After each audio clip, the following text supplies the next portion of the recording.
Трябва да си направите ядрено-магнитен резонанс или да отидете на рентген, или пък се налага да ви прегледа специалист.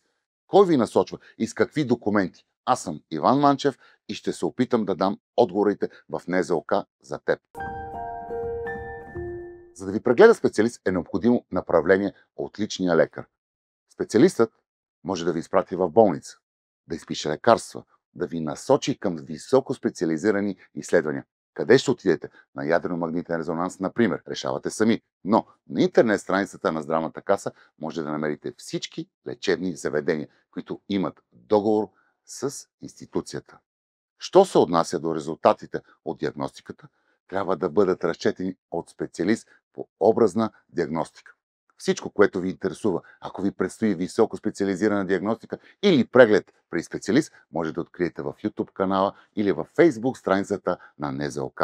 Там обясняват експертите, или да прочетете на сайта на Здравната каса. Аз съм Иван Манчев. Информирайте се и бъдете здрави!